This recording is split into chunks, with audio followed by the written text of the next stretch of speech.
Welcome to Two Bit SoCon on a crazy day. I can't believe we're about to talk about what we're talking about. I think we're both still in shock a little bit that what happened just happened. The worst collapse I've ever seen in person. At least I'm sure there's something worse I've seen before. Chattanooga loses to ETSU 85-84, and with 14 minutes left in the game, Chattanooga was up 54-34,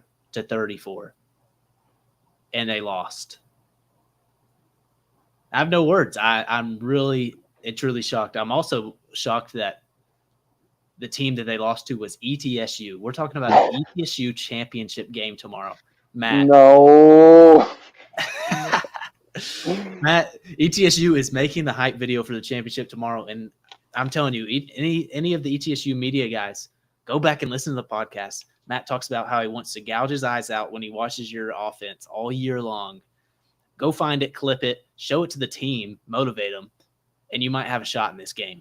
See, you say this, but that would give me a 2-1 lead in hype videos. Dude, I couldn't find that one you're talking about. No, it was private. The coaches only showed it to the team in like the film room, which is maybe more impressive. Okay. Hypothetical. How many private videos are we in? That is true. How many times, in all honesty, like I've said some stuff that can fuel some teams. You know, this is gonna sound harsh, but part of being like Mamba mentality, being one of those guys, is you got to be slightly ignorant. Like you got to think that everyone is against you. Mm-hmm. And that's what all these coaches do. And that's probably why my basketball career was not that successful, because I was never like took stuff that way. But yeah, we may be. I honestly, who have I hated on this year? Everyone.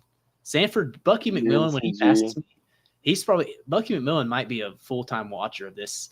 And one of his staff members has posted my entire 2-minute long rant a few weeks ago that about how bad or how their style didn't work in the postseason. Who knows? That is kind of wild. I didn't know that's what it was, because I went back and was watching Chattanooga stuff, trying to figure out what the deal was. And also, shout out Trey Bonham. We picked against them the other day too, apparently. No, we did not. Yeah. Whatever. All right. What are we talking about? We're all off here. Insane. I don't even have words for what just happened. Chattanooga was here's how the game was going. Chattanooga was up 20 points. My guy SoCon John, maybe listening right now, will probably listen later, supporter. He was like, should I just get a head start back home? And I told him, yeah. I said, nah. I was like, yeah, they probably can't do it. Ebby Asamoah's got 4 fouls. He's the only way they can really win this game, him knocking down threes. And he got 4 fouls with like 18 minutes left. Well, they put him back in with 13 minutes left with 4 fouls, and he played probably 7 minutes and knocked down a ton of big threes. He's the reason they got back into things. Too. Yes, he did the pure – I mean, it's the most on-brand Ebby Asamoah game ever. He started the first half, horrible shot selections, airballed a few bad shots. I had a guy beside me say, like, he thinks he's someone else. Like, in his head, he thinks he's someone else. Well, then he gets in the second half, and these shots are going down. Out of nowhere, he's 1 for 6, and he hits everything. Then he fouls out. Again, you think the game's over. It's like an 8-point game, but you're like, man, I don't know the offense is there. Quamari Peterson knocked down a bunch of big threes. He was awesome for them.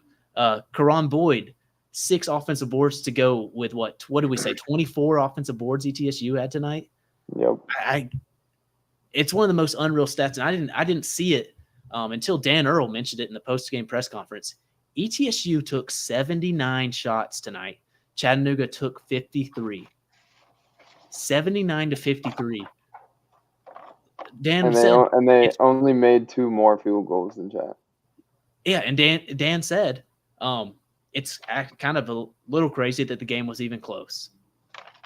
And it's even crazier that if Chattanooga doesn't turn the ball over one time, like the one less time in the first half, I think they had or the second half, they had 12 turnovers in the second half. One of those passes they keep and go down the court and don't give them a wide open layup, they win that game. and it's, probably 72 to 49 or something like that.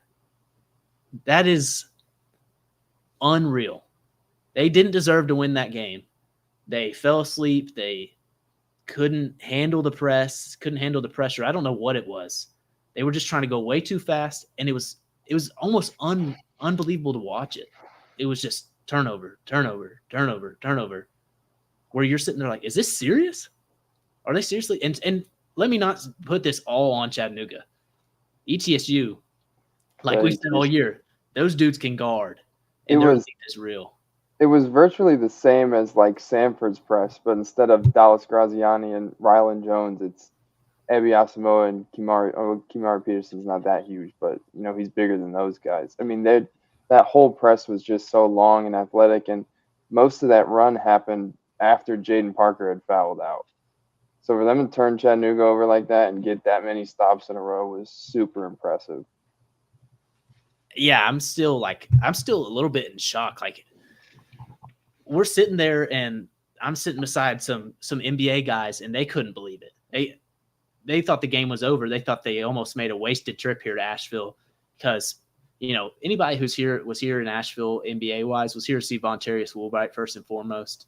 Then they're watching other guys, make sure they didn't miss anyone. Maybe MBJ, and both of those guys did not really show up. Didn't give their best impression to NBA guys, but. And Woolbright had a decent game, but not nearly how impactful as he's been. But the guys that were there for the love of the game, and they got it. They were there, finished last night with a crazy game, and finished tonight with a crazy game. Man, let's shout out the NBA guys that are low key like mid-major sickos that just want to catch games like this. Right, we're watching the Samford Furman game, and the guy beside me is watching Indiana State Drake on his phone. He was locked in. So yeah, shout out those guys secretly. No social media presence doing that. What do you want to talk about first? You want to talk about Chattanooga or ETSU? We've talked a little bit about Chattanooga some, but I'll talk about ETSU a little bit. You just mentioned I've been rough on them all year, but sitting in that press conference, I couldn't help but be, and watching a lot of that second half, I just couldn't help but be super impressed by Brooks Savage. Just the way that he carries himself and the way he's related to his players. And, he just has this kind of quality of like, he's almost like Rick Pitino or Tom Izzo-ish, where he just he just had a 20-point comeback, and, he's sitting in the press conference. At first, he's like getting emotional and like talking about how proud he is of his guys, and then he just turns into like a stand-up comedian in the press conference. It's almost like psychopathish, like how much he just loves the game of basketball. So, definitely got a lot of my respect, and for him to gamble on Ebi Asamoah like he did with the 4 fouls, and the Jaden Parker gamble didn't pay off, but he was willing to do it, and that those are two big reasons they got back in the game, is that he trusted Asamoah to not pick up that 5th foul, and Asamoah single-handedly picked up the offense, and then when he fouled out, Peterson picked it up from there. And it just was not a beautiful offensive game for them, like we've been saying all year, but that was the most ETSU game I've ever seen. Like they just mucked that game up more than I ever thought could be possible. Like shooting 79 times and turning someone over 12 times in the second half is just mind-boggling, and I can't believe how they pulled that off. Yeah, and that's the thing. What they shoot in the first half, we said 17%. Yeah, they shot 17% in the first half, 6 for 35. And I put that out there. And Matt, maybe the tweet of the year, he posted the Sam Ellinger Texas GIF. We're back. And I thought that was the funniest thing ever because it was so true. This ETSU was just back to being ETSU. Physical, can guard, but man, the offense was brutal to watch. And what do they do in the second half? They shoot 48% and block up. Every big shot went in. And honestly, I say every big shot went in. Chattanooga was lucky to be in the game late a little bit because ETSU had so much momentum, and low key they missed a bunch of good looks like that would have blown up the crowd. Like they would have gone so crazy. But you just knew. It was – I'm speechless. I really don't have – I can't put it into words just how unreal it was watching that at times. This is how desperate I felt that it got for Chattanooga, like with turning the ball over and handling the full court press and stuff. I was like, why don't you just stoop to ETSU's level to a certain point? DJ Hughes had to be on the floor because Parker had fouled out, and that's just who Brooks decided to go with.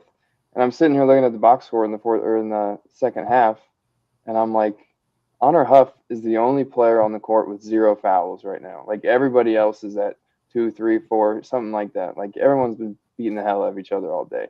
I'm like, why doesn't Honor Huff or anyone in the proximity that has a foul to give just foul DJ Hughes? Like I was sitting next to the Johnson City press guy, and he was like, DJ Hughes has airballed more free throws this year than he's made. And all of the ones he's made, he's banked. And I'm like, what? It literally crossed my mind that they should just play Hacky Hughes. And it probably wouldn't have made any sense, but they just had to find some way to deal with that run that ETSU was on offensively. Yeah, and this is how, like, once again, I keep saying it, but almost all of my notes are Chattanooga notes. Like, Jan Zedek was so physical. Jan Zedek, one of the best games he's played all year. Sam Alexis, big impact. I have literally on here, most impressive thing, UTC is getting a subpar Bonham and Huff tonight and still doing this. That's when they're up 20. Now Huff really and truly, like they both finished well, kind of, outside of if you ignore the turnovers, statistically they finished well. And Huff didn't have quite as many turnovers. I thought Huff he missed shots today, but overall, like I thought he had a good game. And I was ready to talk about him as being one of the more improved players in the SoCon this year, in that I think Honor Huff affects winning a whole lot more than he did early in the year. I don't know he came up with big steals. He is really not getting picked on defense, taking better shots, mostly playing super confident. But in saying all that, like I have UTC starters all contributing. That's in the first half. I have Peterson, Asamoah killing ETSU with their shots right now. And then in a snap of a finger, they're back in the game. Ebby Asamoah hits threes. The UTC guards, and this is the problem with, small guards, small quick guards, is you get in that trap, especially against a team like ETSU. And for some reason, they kept going. The whole team, not just Bonham, the whole team just kept going in the corner. Obviously, Bonham's got the ball the most, so he was probably the most obvious to see.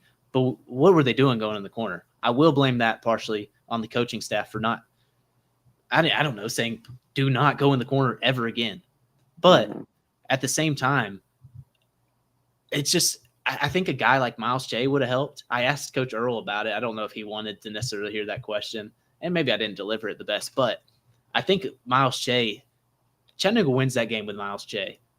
They don't. I'm willing to say that they lost.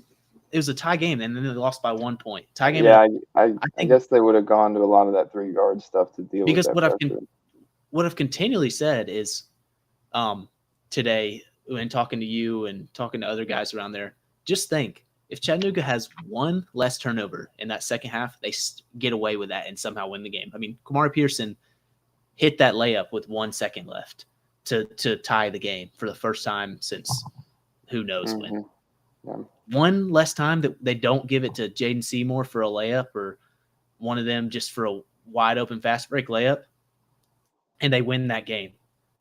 I have to think that having Miles Che in there, having a 6'2" guard who's also pretty cool under pressure, and obviously he's hurt, so this is whatever. This is just talking in circles, but still, I don't know. It's the biggest downside to small guards, because they also, you could tell they thought they could go through presses, and I thought Chattanooga should have got it to Huff more, dealing with that press. He only had 1 turnover in the second half, Huff did, and I think if anyone, when at some point they should have just accepted, all right, we're just gonna keep on not breaking this. Our only way to break it is to give it to the fastest guy on the court and hope he can run around like he probably would have in high school, and he did a few times. But man, I really can't believe it. I almost feel like ETSU. I feel like I'm taken away from them for talking so much about how much Chattanooga collapsed, but I think that's the story. I really don't think it was so much more on Chattanooga than it was ETSU. Like, breaking a press is hard, especially ETSU's press, but it's the fact that it was over and over and over and over again. There was no adjustment made almost. They just kept on doing it. Then, like a guy Randy Brady will throw a full court pass to Sam Alexis jump ball, and Jaden Seymour's sitting there like licking his chops waiting for it. I couldn't believe it was a team effort. Everyone was just making bad passes or dropping catches. Man, I'll give some credit to ETSU here again. After you basically said it was all Chattanooga's fault, but ETSU just had, I didn't think that foul trouble was huge today in both games, but I didn't think that it would come into play this much in this game in particular. ETSU, when Parker goes out, I thought DJ Hughes and Gabe Sisk came in and gave some great minutes down low. And then Asamoah fouls out. The offense starts to struggle. He comes back in with 4 and, gives them a boost, and then fouls out, and Kimari Peterson picks up the slack and, is the kind of their closer down the stretch. Then for Chattanooga, Sam Alexis fouls out late in the second half. And the offensive rebounding for ETSU just skyrocketed as soon as Alexis fouled out. And then Tyler Millen randomly look up and he has 4 fouls, and then he picks up his 5th. And then Demetrius Davis comes in and goes 0 for 3. And, Noah Melson had to close at that 3 spot. And he handled the pressure okay. He didn't turn the ball over, but I kept seeing Darren Earl yelling at him, being like, flash, trying to coach him while the game was happening. And, you can't get away with that all the time. So I just think the ETSU guys responded better and stayed ready off the bench more than the Chattanooga guys did. Absolutely. Let me say this about ETSU. Alan Struthers, I have not. Oh my God. I don't want to mention him yet. Yeah, I don't want to say I'm a Struthers hater at all, but I haven't all year. He's just been meh to me. He hasn't really stood out. He's been great in this tournament. He's really been great. 6 boards, 4 assists, 5 steals tonight, 8 points. He's never been an awesome offensive player. I think he did play well yesterday offensively, but man, 5 steals today. So many clutch ones. You think the one on Jan Zedek in OT, I believe it was OT. Maybe it was regulation. I don't know, but he slapped the ball away from him. He's been great. Karan Boyd, we always talk about him. That dude is the greatest offensive rebounder of all time. He comes up with every offensive board. He had 6 again tonight. That's great. It's unreal. Jaden Parker had little to no impact on this game. Yeah. He barely got to play. He was in foul trouble all game. Alexis got after him early, and Alexis never really settled in. Alexis, let me say this too about Chattanooga. We're going back to him with Alexis. Alexis, if Sam Alexis can develop a jump shot, he's a pro. He's so athletic and is such a game changer on defense. And when he's engaged like he was tonight, the rebounds he gets, if he touches the ball, it's his. He looked great tonight. Sucks he fouled out. Had a few dumb fouls late too. But yeah, no, back to ETSU. Jaden Seymour was 5 for 20 tonight. Kamari Peterson was 8 for 24. That's not great, but he scored 27, and it felt like every big shot he hit. Controlled the offense great. Kamari Peterson is so fast, so quick. It is funny watching him, just how explosive he is. DJ Hughes has continued to provide good minutes this whole tournament. He obviously, Brooks Savage was joking. I don't even know. He wasn't even necessarily joking. He was saying DJ Hughes hit 1 free throw. He shoots them like my dad. He can't shoot them, but we won by 1 point. Just saying something like that. He's provided good minutes. I thought he did get screwed a little bit with a block call on Zedek, or not getting a call at all on when Zedek was just lowering back down, and he flopped. He should have absorbed the contact more and then flopped. He kind of was already ready to jump, but still, it was going to be a charge, and Zedek ended up scoring it. And about that, Jaden Barker did get screwed on a block call. They called him. It was basically a we missed the shot. All this. Is this where he fouled out? Yeah, that was not a good call either. Well, that was interesting because they called for like not tripping, but like he made contact with Zedek's leg when he was up in the air. I thought they should have just let that go, especially since he already had 4. Yeah, Ebi Asamoah, only 22 minutes tonight. He finishes 8 for 16 with 21 points. Doesn't look like a bad night at all after he was horrific almost in the first half. He was not good in the first half, and he was the engine of all of it that really made him come back. I mean, it was 20 points and the game was over, and then in a blink of an eye, it's 10 points. And he's on do not let him shoot watch. Mm-hmm. And it's so hard too when he's such a still got to shoot. When he's such a tough shot maker and you have to block the shot basically, and you're putting yourself in position to foul too there. And they did foul. That's how Tyler Millen fouled out and 1-3.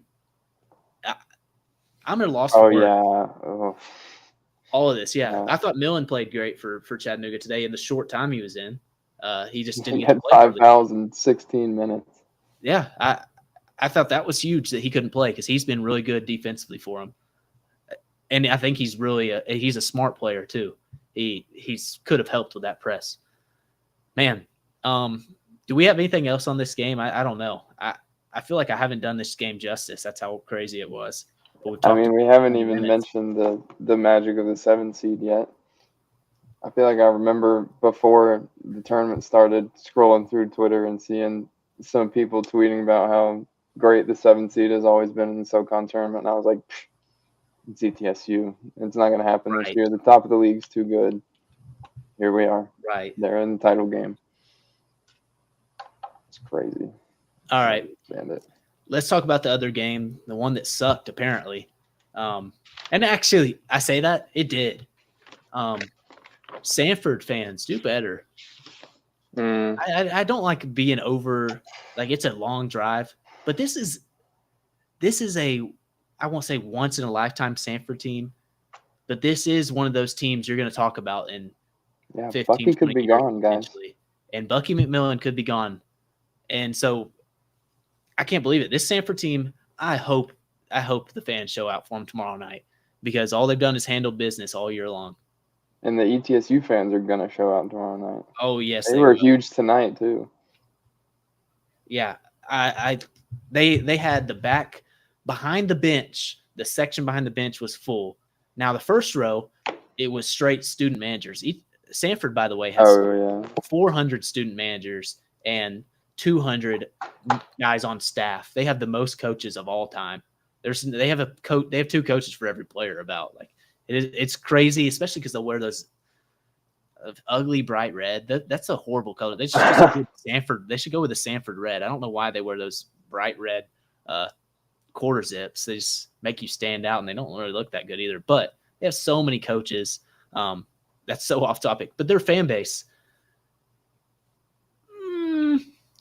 I thought that's part of what made the Samford Furman games. Furman didn't really show out like they do. Furman still, most teams did show out, but I thought the crowd they had was fairly poor and a lot of it was because they struggled so much. But I really thought Samford not having much of a crowd was pretty sad because this is almost kind of like Furman was last year, kind of a team of destiny. They haven't been to the tournament in 24 years or something like that. Definitely never in SoCon tournament, or they haven't ever won the SoCon tournament. I don't know if they've ever been in a title game even. Maybe they have, and we don't know. But somebody asked me that, and I had no clue. Definitely, they haven't been that great too many times. So it was a run. They haven't made it in the past few years. So it would have been a run when they weren't expected to be there. But yeah, hopefully that game is a great crowd because ETSU is going to be there. I can tell you that much. Hopefully it doesn't become an ETSU home game. Samford fans have got to do better. Even if it's a long drive, I don't care. You may never get to see this at Samford again. Samford is not a historically winning team. You've got a great coach and a great team, a special team full of talent. You need to realize that you may never have a team with this many good players on it again, this deep. And you may not have Bucky McMillan next year, regardless of that athletic article. Of course, the donor that gave him a lot of money is going to say, Why can't we match anyone else? Well, you haven't seen the money that Louisville could bring around, pal. Where's Samford at? Birmingham? Nice light. Yeah. They're not. They don't got that money there for basketball, for Samford basketball. Samford was. Yeah. I hope they show out, because this really and truly could be the last time they are this good for a while, especially if they get a new coach in the transfer portal era, stuff like that. Should be interesting. Let's talk about that game a little more. Achor was unreal. He's the reason they won the game. He's the reason the game was never a game. Furman was flat. They could not hit anything. Now, in saying that, Samford's defense was awesome tonight, and Furman didn't hit any shots. But at the same time, Achor kept it from ever being a game. Every time Furman would make even remotely a run to get it close to 10, Achor hit a big shot. I don't know. I didn't even feel like anybody really stood out on Samford except for him. Did you have anybody that you were just like, oh, he had a great game? On Samford? Absolutely not. But for Furman, I thought really Pegues was the top scorer at 22, but he was 4 of 12 from the field. I thought Carter Witt was great, but that was about it. He wasn't, creating his own shot necessarily, but he was hitting somewhat timely ones when they tried to make that run down the stretch. They came out really well. I don't know if it was the adrenaline or whatever it was. Super solid playing man-to-man defense, and then for about the first 10 minutes, and then once Samford, started to be able to dribble, drive, and kick out shooters or finish, that's when their offense really picked it up. And then around that same time, Samford went to that 1-3-1, and Furman just never really found anything offensively that, could move that 1-3-1 at all. They went 9 minutes without a field goal. And then you get in the second half, and I just kept waiting for JP Pegues to, start hunting his own shot. I mean, he just was not. He picked it up a little down the stretch, but it was too little too late at that point. And I just kept waiting for him to take over that game, and he never did. And he had 5 shots with like 8 minutes to go. Exactly. What was he? I understand the defense was good, but you're JP Pegues. You are the man for March. Exactly. You are why Furman is. That's why we both team in March. Well, not taking shots. Yeah, he just wasn't taking shots until late. And then I don't know how I didn't notice this until I saw somebody tweet about it. But what happened to Marcus Foster and Garrett Heen? So I don't know about Heen. Marcus Foster started 3 for 3 and had the first 8 points of the game. Never made another field goal. Didn't play. From what I've heard, from what I've heard on the TV broadcast, you could see it. Him and Bob Ritchie had something go on at one of the timeouts. And something that was so significant that he just didn't play him to finish the game. He didn't play Marcus Foster the last 10 minutes. They made a run, not really, but they got it to 8 points, and he didn't go with Marcus. He didn't put Marcus Foster as first or second best player all year. He did not put him in. Yeah, Vanderwall, who fouled out in that game? Carter Witt or Alex Williams fouled out. Yeah, Alex Williams fouled out, and he brought in Tyrese Huey. Marcus Foster standing up on the bench. He brought in Tyrese Huey, needing offense. Something went down, and I don't know. This is the worst time of the year for that to happen, because this is speculation. Furman just went 17-16 and seemed to be off a lot of the year. You thought it was injuries early in the year, and I think it was, but also they had stuff go on. Alex Williams suspension. We've talked about that, not super specific into it. There's something in that locker room that wasn't always right. And I'm not sure if they bring everyone back next year. Maybe Bob Ritchie gets a job, but there's a world I could see. I feel like Williams may transfer. I don't want to be like predicting transfers or like trying to get guys to transfer. That's not what I'm doing. This is just my thoughts on what I've observed, heard, all that stuff. I feel like Williams will probably transfer. I wouldn't be shocked if Marcus Foster transferred after tonight. Whatever went on was significant enough. Even though he's a Furman-made guy, he's had a big year and would have been a Power 5 option. JP Pegues, I could see both ways, just because I think somebody tampering happens, guys. And it's not even totally tampering all the time. A lot of times it's a friend of a friend talks to a friend and says, hey, this guy, it's not like tampering. The definition is like a coach going up to a player, like, Right. I'm trying to think. John Calipari's at the SoCon tournament and is pulling JP Pegues aside after the game, like, hey, we got you a spot next year. That's what tampering is, or an assistant texting him after the game. Tampering is not, hey, coach, I know. You think talk to his high school coach and see if he's thinking about transferring or anything like that. That's not tampering, and that's what goes on. And I think somebody's going to throw a bag at Pegues. He's had a great year, and I think his game translates. That's the only reason NBA guys. That's the only reason they were there today. Not that they look at Pegues as a guy that's going to get drafted this year, but he could get drafted one day if he really has if he goes Power 5 next year and has a great year, if he stays at Furman and puts up, numbers like Woolbright did, but he has more of a complete game. He could, and guys like him. But yeah, no, there's a world I could see all three of their star three gone. Now there's also a world I could see all of them back, but I think something up with Alex Williams, being suspended, not playing a bunch late in the year. Now this thing with Marcus Foster, Pegues, I already thought there's going to be some sort of what people would call tampering, but it isn't. Something's going to happen because it's just he's that level of player. You think with Malachi Smith at Chattanooga, I just know this, just in general. I think South Carolina, it may have been, or somebody, I can't remember the exact school, but I know there was either rumors or reports, or somebody told me, this has been so long ago, but somebody literally was reaching out to him, an assistant coach from a Power 5 school during the season, asking about transferring. Lamont and co was really pissed off about. I don't remember the whole thing, but that's the kind of stuff that happened then. Pegues isn't quite as good as Smith was in his final year, but he was really good, also SoCon level player. There's definitely been guys doing that. So yeah, I something's up there. Something's been up all year with Furman and the guys they have there and the chemistry. Yeah, it was bizarre to see, after the emotional win they had last night in overtime over Western Carolina, they look like such a complete unit, and they look like they genuinely enjoyed each other's presence to what happened tonight. It just looked like fatigue set in for them, and they really just never made too much of a punch to get back into it. And then to hear this stuff about Foster, and you already have this stuff with Williams, I mean, it's just wild to see, what's actually going on behind the scenes, or not see it, but, hear rumors about it. Absolutely. Let's talk ETSU Furman, or ETSU Samford. You wanted it to be Furman so bad. Yeah, right. ETSU Samford tomorrow.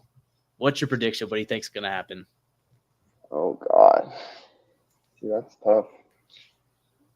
You always say that winning 4 games in 4 days is really difficult, and like I just said, we just watched Samford's press kind of wear down a Furman team that had only played 2 games in 2 days. So, I don't know how well ETSU is going to handle that press for 40 minutes.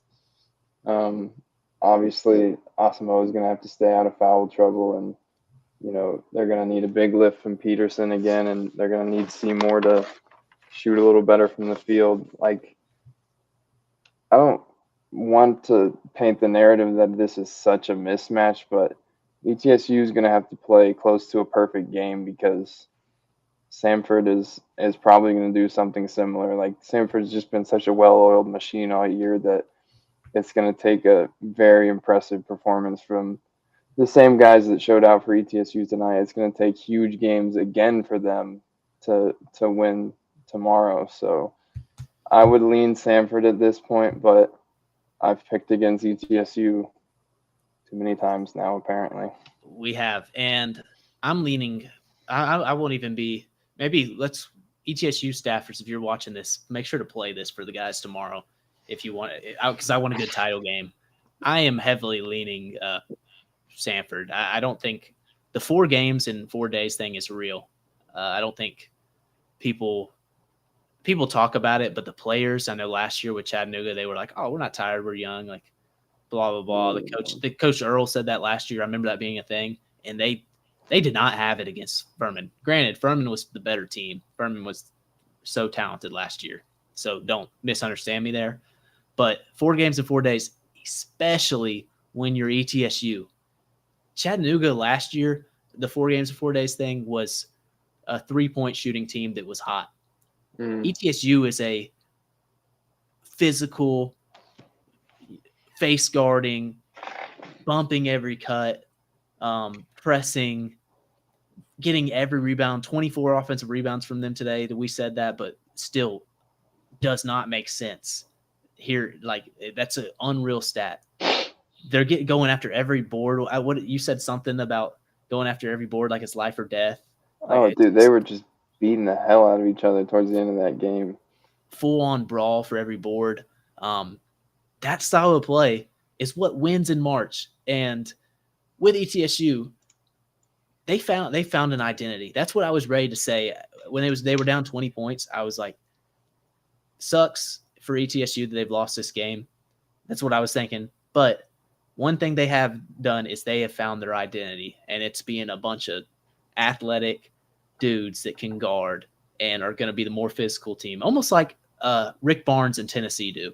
I think Tennessee, and that's partially why they struggle in March sometimes, is because they play every game like it's March. Every game they're so physical, they guard so hard.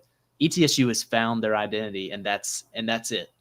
Especially with these guys on the roster, they can guard, but it's very hard to do that. And a 4th straight game in 4 days of, especially coming off an OT game like tonight where you were down 20 and they exerted everything, full court pressing for the last 14 minutes. That's tough to do. And then you add on to that Samford's going to press you for all 40 minutes. And add on to that, they've got turnover-prone guards. Maybe not in this tournament, but the whole season sample size, they've got guys that have turned the ball over and that have took bad shots. And this team wants to speed you up and make you take bad shots. On paper, it does not make sense to pick ETSU to win this. But these dudes keep proving guys wrong, so who knows? What do I know? Yeah, there's going to be a huge sort of balancing act for Brooks Savage tomorrow, because in the press conference, I think somebody asked him about the press, and he said something like, Bonham and Huff are great, but I've coached smaller guards like them, and they don't like it. And Rylan Jones and Dallas Graziani, or whoever's in there for Samford, they don't have exerting size like that. So it'll be interesting to see how Brooks decides to balance between, we have played 4 games in 4 days. I don't want to burn my guys out by, the end of the second half. But, that press thing worked against Bonham and Huff. So how do I try it against Samford? And then on the other hand, for Samford, Furman tried to put that full court press on today. And Rylan Jones in the press conference was like, yeah, it was like practice for us. Like, we practice against the press every day. So, it wasn't that difficult for us to break it. So it'll be interesting to see if Brooks decides to press, and if he does, how Samford handles that length. Hey, that's a really good point with the length thing. Because going to Rylan Jones and Dallas Graziani, I think Dick Graziani doesn't play a whole lot today or tomorrow. Not today, huh? Well, it'll be interesting because Staten McRae is not there. He struggled. He's got a huge knee brace on under those tights or whatever he's wearing. Yeah, he's I don't hurt. know if you can see it on the TV broadcast, but he is not right. He's hurt. Yeah, they're going to have Josh Holloway have to be big, and Jaden Campbell is going to have to be big. Those guys coming off the bench. I think I trust Rylan Jones. Even though he's shorter, I do just trust him. He makes good decisions. Got the best assist turnover in the conference and one of the best in the nation. And he fouled out today somehow. Yeah. Yeah, weird day. I hate to pick against ETSU because it's a cool story, but I would give him a 1% chance of winning this game. In all honesty, that's how confident that, because what is ETSU best at, and that's being physical, and a game like today overwhelming you with length, athleticism, forcing turnovers. Oh, who does that sound like? The team that's done it all year long in Samford. That's exactly what they do, and that's why they're so good. but does it with 12, 13 guys to keep Exactly. everybody fresh as opposed to 7 or 8, whatever it is. Exactly. And Yeah, those well, guys have if you consistently done it all year. ETSU has got Alan Struthers, who hadn't done a lot all year, playing great right now. Do you believe that, like, is he going to do it 4 straight games? mhm. Is a guy like DJ Hughes going to do it 4 straight games? Is Jaden Parker going to become a post scorer like he has randomly? I think that's a big deal in the game is on both ends. Does he win that matchup with a chore? I think Jaden Seymour and Jermaine Marshall, I think Seymour can every bit match up Yeah. with him. Mhm. And yeah, Parker's got to win the matchup with a chore. But even in saying that, they've got 10 other guys. Yeah. It's crazy. Listen, if you guys are ETSU fans and you're here at the tournament, sports betting is live tomorrow in North Carolina. If you don't like our picks, put your money where your mouth is and bet on the overwhelming underdog that ETSU is going to be when the books open. I do wonder what the line will be because the books, the numbers, a lot of times it is just like formulas and stuff like that. That's how like they have their own whatever. There's no way it's going to be projected to be a close game. If they make it a close game projected, that's just going to be vibes. There's no way they actually have numbers to support it. It makes no sense on paper. And I was kind of bummed for a second, just because four straight game and it makes no sense for ETSU to have a chance on paper. But I really hope it's a close game. I hope they can come out and produce what's been one of the best title games in college basketball the past multiple years. I mean, I don't even know how many years. This is one of the best tournaments, and I hope it ends on another just crazy note like these past 2 days have. Anything else we want to talk about? I guess Justin Gray, we can mention that here. Leaving. Yeah. Here's it. Here is all it is. If you didn't know, Justin Gray's leaving Western Carolina to go to Coastal Carolina, which is a better job, not a better conference. And I feel like if he was able to do what he did at Western Carolina this year at Coastal Carolina, it'd be a big success. It says a lot more about the job at Western Carolina and how tough it is. I feel so bad for Western Carolina fans. And I don't think I haven't seen a bunch mad at Gray. Like I don't think people are. They've now lost coaches to Winthrop and Coastal Carolina, which the Sun Belt. You should have seen the Sun Belt, their crowd today. I saw their crowd. Mm-hmm. So it was weak. It was sad at their conference. They had it. They just I guess have more money, and WCU is just a tough place to be successful.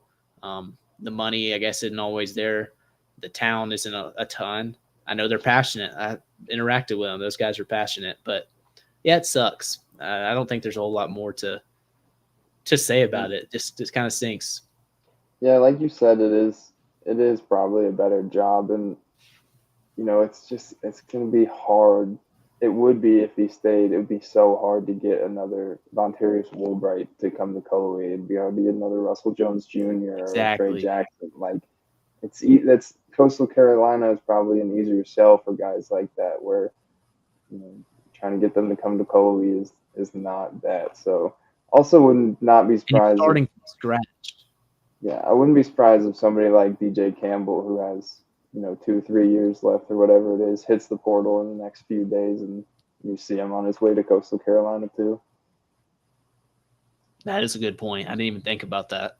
Yeah, that makes a lot of sense. Because I was thinking about who they hire. Keeping him should be number one priority. Right. But why would he maybe not he just wants go? to go with Justin? Yeah. Right. Sucks because I thought he could be an all-league player. That really does. But yeah, that's it for today. Appreciate everyone who keeps listening. And we'll have one tomorrow, maybe at Harris Cherokee Center in Nashville, who has no clue what being a media member or like what media members do, because we're 10 or 30 minutes after the press conference. Everyone's got to be out of there apparently. Like I can't imagine if I was writing a story. Like last year I was driving back to Knoxville one day after the game. So what I had to do is write the story after the game. I can't imagine if they were like, all right, 20 minutes, you get 25 minutes here to write your story. It's very frustrating, and hopefully they get that fixed next year or tomorrow. And it sucks because like we're trying to cover their league almost, and they're like, find somewhere else to do it. Yeah, our girl Denai said on the unofficial official SoCon podcast, Shout out Denai. Yeah, shout out the bracelets we got from her today too. Yeah, whatever. Thanks, Harry. Thanks for nothing. Cherokee Center, Asheville. Thanks for nothing, and thanks for making us #1 complaint, making the media members walk the whole arena to go to the bathroom. I gotta pick the best time ever to go pee, dude. It's annoying. So move the tournament. Right. Enough rambling. Good episode. At least we didn't get interrupted today. We'll see you guys tomorrow for hopefully an episode for what was a good championship game. Samford or ETSU. I'll tell you one thing, it's going to be physical. So get ready for SoCon refs tomorrow. We'll see you.